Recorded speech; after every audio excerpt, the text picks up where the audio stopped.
descobri esse canal ontem à noite. Alexander Ávila. Ele tá com 620 mil inscritos. Ele fez um vídeo com 33 mil curtidas já. É um vídeo grande, tá? Tem 3 horas de vídeo. É um documentário gigantesco sobre o Charlie Kirk. Que o Charlie Kirk é um merda no fascista do caralho, né? É basicamente o que ele tá querendo apresentar aqui.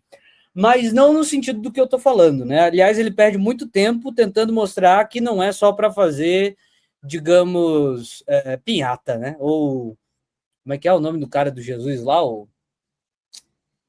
tirar para Judas, mas não é para tirar o cara para Judas, é para dizer assim, ó, tem muita gente que diz que a gente não estuda, né, os caras, e aí a gente vai estudar o cara aqui, fazer uma biografia do cara mesmo e colocar a ascensão dele, a mudança de posicionamento dele, etc e tal, com base no desenvolvimento da história dos Estados Unidos recente, né?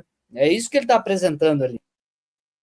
O vídeo em geral, assim, eu só aprendo com ele, né? É a história específica do Charlie Kirk, do desenvolvimento recente dos Estados Unidos, da política dos Estados Unidos, e como, bom, tem a ver com a ascensão do fascismo. E aí ele não tergiversa, não, eu já fiquei felizão, né? A gente está falando de claro fascismo, né? De claro e óbvio fascismo. Mas ele está querendo dizer, ele está querendo contar como que dá o processo de ascensão disso, como é que começou aquela coisa de neoliberalismo lá para a década de 70, Ronald Reagan, sem nenhuma dúvida, Ronald Reagan é o satanás na terra, ele se aproveitou do problema do petróleo que teve na década de 70 e teve uma queda na produção mundial nos Estados Unidos também, derrubou a ditadura militar aqui no Brasil, para vocês terem noção. Tá? A ditadura militar no Brasil começa a ser derrubada exatamente, ela começa a desistir de continuar a ditadura militar, porque começa a ter problema econômico causado pelo choque do petróleo, que dá um revestrez no valor do dólar e etc e tal, a dívida externa brasileira vai para o caralho, aí é por isso que a inflação começa a subir, tudo. Então, assim, a mesma coisa que derrubou a ditadura militar foi a época que o Reagan vai pegar para dizer assim, veja bem, tem um problema nos Estados Unidos, que é o seguinte, a gente aumentou a participação de populações, ele não vai dizer, né? Mas a questão é que os Estados Unidos estavam começando a mudar os direitos civis e aceitar que pobre também é gente, que negro também é gente, etc e tal, e aí estava entrando a segurança social para essas comunidades também.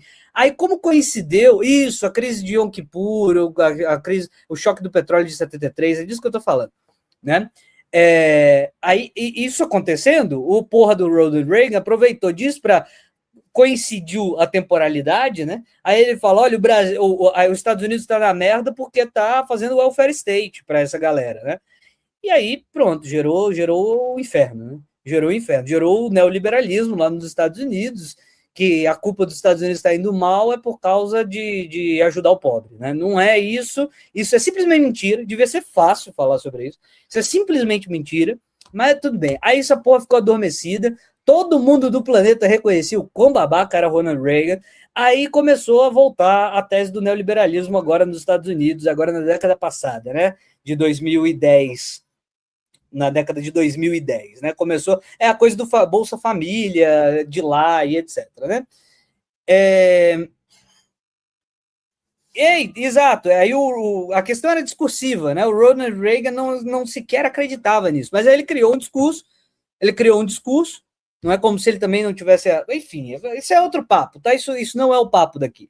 O papo o Ronald Reagan é tipo top 10 pessoas piores do mundo, né? Para fazer uma campanha política pessoal, ele inventou um discurso que é utilizado hoje e que está levando o mundo para merda. Então, ele veio com... Agora começou a retornar o discurso de neoliberalismo, só que o discurso de neoliberalismo nos Estados Unidos e no mundo todo, ele não é popular, ele nunca foi popular de verdade, por isso que precisa de violência, né? Nunca foi popular. Mas aí eles descobriram, né? Como é que faz. Ao invés de a gente ser só conservador na economia, a gente tem que ser conservador também nos costumes. Isso significa o quê? Apelar para um passado idílico, conservador, de bom mesmo as raízes culturais, etc e tal. Aí fudeu, né? Aí tá criadas as bases para o fascismo, porque o fascismo rapidinho vai jogar os princípios liberais desculpa, na lata do lixo, vai jogar os princípios liberais na lata do lixo, os bons princípios liberais, porque eu sei que é difícil falar isso para um público de esquerda, mas existem uma centena de bons princípios liberais. O liberalismo é progressivo em relação ao absolutismo europeu, e etc. O liberalismo, os princípios do liberalismo vão ser usados na Revolução Francesa, na independência americana, antes da Revolução Francesa, a independência americana é antes, e depois na revolta do Haiti, né? O Haiti também tem princípios liberais, leitura mesmo direta de Rousseau e etc. Tá bom. O que acontece? O que eu quero chamar a atenção e por que eu estou fazendo esse vídeo? Há muito tempo, né? Eu sou estudante de filosofia grega, né? Eu sou estudante de filosofia grega. Meu mestrado, para ser mais específico, não de filosofia grega em geral, eu sou estudante de filosofia platônica. Eu conheço relativamente bem Platão, bem mais do que a média, mas bem mais do que a média mesmo, sem nenhuma dúvida quanto a isso. Platão, Aristóteles nem tanto, mas Platão eu conheço bem mais que a média. Se tiver 200 pessoas no Brasil que sabem mais Platão do que eu acho muito, de verdade. 200 pessoas. Porque a gente tem que entender que esses núcleos são bem restritos, tá? 200 pessoas é bastante gente, mas assim, de 200 milhões de habitantes, né? Quando eu comecei a estudar Platão, eu estava estudando para fazer uma proposta do seguinte, que o que eu queria dizer, né? Quando eu comecei a fazer meu mestrado, o meu mestrado era o projeto com o qual eu ingressei, a dissertação foi para outro lugar completamente diferente, mas o projeto que eu tinha ingressado era para falar o seguinte: se você olhar direitinho, o que o cristianismo fez, o catolicismo fez na montagem de seu sistema, foi mais ou menos alinhar-se com o projeto de república guiada pela razão platônica. O projeto de Platão na República, tá? Na República, não é um projeto político, não é. É evidentemente um projeto ético. Se precisar provar isso, eu venho aqui e leio a República de cabo a rabo para provar meu ponto. Não tem problema, não tem dificuldade nenhuma disso.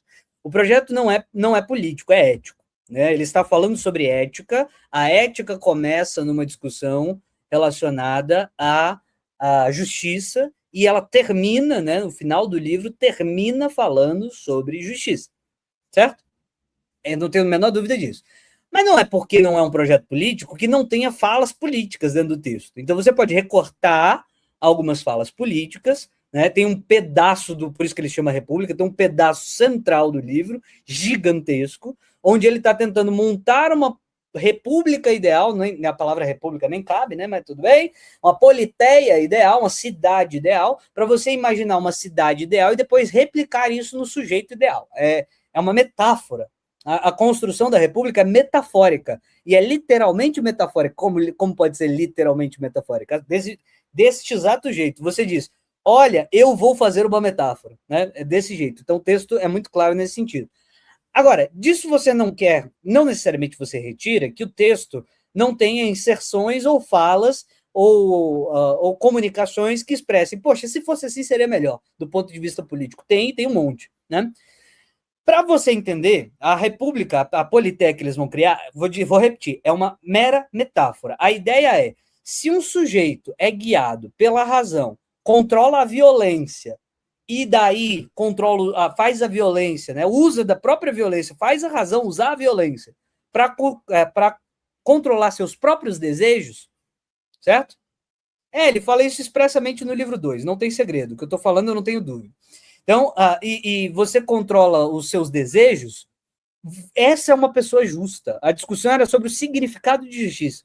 O que é ser justo? Ser justo é ser uma pessoa que tenha o cérebro no lugar para controlar os seus próprios desejos através de uma violência, usar a violência mesmo. Não faça isso, isso não é razoável, usar da força mesmo, usar a razão compatível com a força para controlar os desejos. Essa é a mensagem. Aí ele constrói uma cidade ideal, onde um clube de pessoas inteligentes seleciona o rei mais inteligente de todos, e esse rei mais inteligente comanda o exército para as disputas que você vai fazer com outras cidades, se houver, inclusive negar as batalhas e colocar as batalhas. O texto ele está dizendo isso. Ele está claramente dizendo isso, fazendo essa metáfora. Me parece, aí é minha interpretação, porque isso não está no texto, aí é minha interpretação mesmo, aí sou eu que estou dizendo, me parece que quando Platão fala nisso, ele está pensando, inclusive, no modelo do fato de que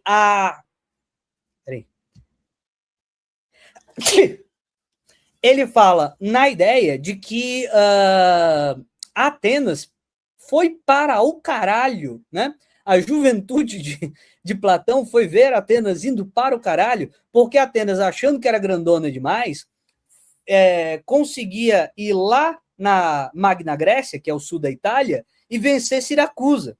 E Atenas foi para o caralho por causa disso. Ela se fudeu. Então, o apontamento, me parece que o que tem na memória de Platão é o seguinte: eu vou falar sobre isso para dizer exatamente, se a gente não controla os nossos desejos de engrandecimento, isso vale para um sujeito, isso vale para uma cidade, como foi com Atenas. Atenas foi para, só porque era grandona, só porque era fortona, achou que era uma ótima ideia ir lá em Siracusa brigar, né? E aí também parece que, por isso que eu digo, parece que tem esses elementos. Alcibiades é um personagem muito importante nos textos platônicos. E Alcibiades é que é a grande liderança que levou Atenas para Siracusa, e por levar Atenas para Siracusa, ele foi alvo de perseguição, ele acabou se fudendo todo, então se fudeu ele, se fudeu Atenas, se fudeu todo mundo envolvido. Então me parece que, e aí a minha interpretação, aí isso não está no texto não, me parece que o texto é escrito tendo em vista a derrota de Atenas na Siracusa, para dizer, olha só, uma sociedade inteligente, ela não só vai pelos seus desejos de grandeza, porque se fosse, fode. Né? O ponto, me parece, e vou insistir, aí sim, é só a minha interpretação, que é disso que ele está falando. Mas, pois bem, no momento em que ele está descrevendo como é que se faria essa cidade ideal, onde os racionais coordenam, só filósofos são eleitos para o grupo do exército e não sei o quê, e etc e tal, aí ele fala um negócio, para a gente criar governantes interessantes, ele fala literalmente de eugenia. Literalmente de eugenia. Literal, é literal eugenia. Literal eugenia. Ele está dizendo assim, ó, os caras e as mulheres que são os melhores cidadãos, eles têm que se relacionar. Aí ele diz, para ter os melhores filhos, para depois esses melhores filhos serem os governantes. Aí ele diz, e ainda tem um negócio.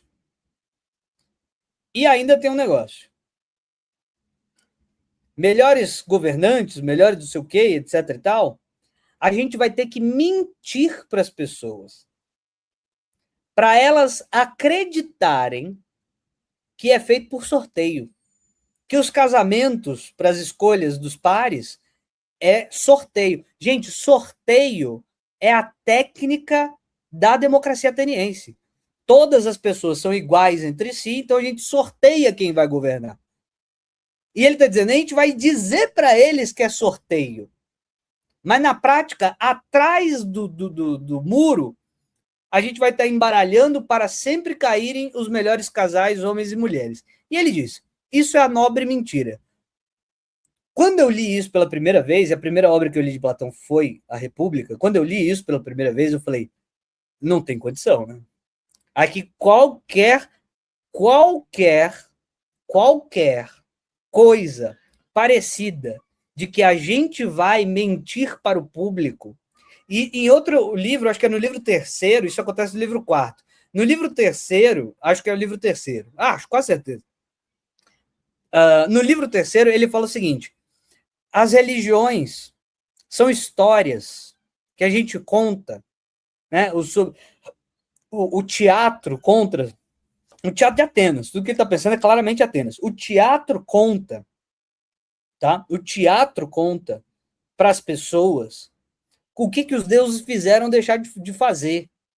A gente tem que banir o teatro. Todo mundo entende errado isso. O texto não é sobre banir a arte, porque Platão não gosta de arte. O que ele estava querendo dizer é o seguinte, as peças gregas, elas imputam aos deuses que eles fizeram isso e fizeram aquilo. E todo mundo sabe que é imputação. No século V cristão, todo mundo sabe que é imputação. Todo mundo sabe que o teatro grego inventa. Ele está dizendo, vai ser assim, vai ser assado. Foi assim, foi assado. Isso aqui, naquele momento, passou na cabeça de Zeus. Todo mundo sabe que é imputação. Se a imputação é criação humana, se a imputação é criação humana. Se vocês imputam isso aos deuses, o que a gente tem que fazer? E os deuses, a gente sabe que influencia na cabeça da juventude, a gente tem que imputar aos deuses sempre boas ações, para eles servirem de inspiração aos outros. Por isso a gente tem que banir a tragédia. Nas leis volta o tema e ele fala, a gente vai banir a tragédia porque a gente vai escrever a própria tragédia. Nós é que vamos escrever a grande tragédia, que é a Constituição do nosso país, que vai dizer para as pessoas o que é certo, o que é errado, para onde pode ir, para onde não pode ir. Certo? Então, a ideia de banir a tragédia, que volta a aparecer no livro 9, né? Ou no 10º? No 10º. Acho que no 10º. No 9º. No 9º ou no 10º. Essa ideia de banimento da tragédia tem a ver com essa ideia de que essas narrativas expressam os valores nossos. Aí não pode deixar qualquer valor ser criado, a gente tem que explicar os valores certos. Então Deus tem que ser totalmente bom. É por isso que Nietzsche, no futuro, vai dizer que Jesus Cristo e o cristianismo, portanto, não passa de uma ideia de platonismo para as massas, certo? Não passa de platonismo para as massas. Porque a ideia de Platão era, quando você for falar de Deus, Deus não pode ser que nem Hesíodo falava, que Zeus ia e matava o próprio pai. Não pode ser. Não pode ser. Tem que ser, o Deus não pode fazer mal. O Deus só pode fazer o bem. Por isso que Agostinho depois, platônico pra caralho que Agostinho era, vai dizer que não é que tem mal criado por Deus. Mesma coisa que Platão dizia. Não é para dizer que tem mal criado por Deus. É para você dizer que o mal é a ausência de Deus. Que a gente já falou qual é o problema disso, né? Do ponto de vista filosófico. Vai acabar que todo o problema que é gerado do mundo é culpa daqueles que se distanciam da nossa religião, né? Se tem mal no mundo, foi a distância da nossa religião que causou o mal no mundo. A consequência do Agostinho, por isso que Agostinho é uma peste do inferno, né? Porque a consequência é essa. É você criar a ideia de que se o mundo tem algum problema é por causa desses incrédulos, pessoas de outras religiões, pessoas que não seguem esse ou aquele trecho de mandamento bíblico, né? O mal do mundo vira isso, os judeus e etc, etc, etc. Tá bom. Mas eu, portanto, leio esse texto há 15 anos já, né? Eu tenho 15 anos de leitura desse texto. Beleza. Esse é um texto no qual eu investi bastante tempo, a República de Platão.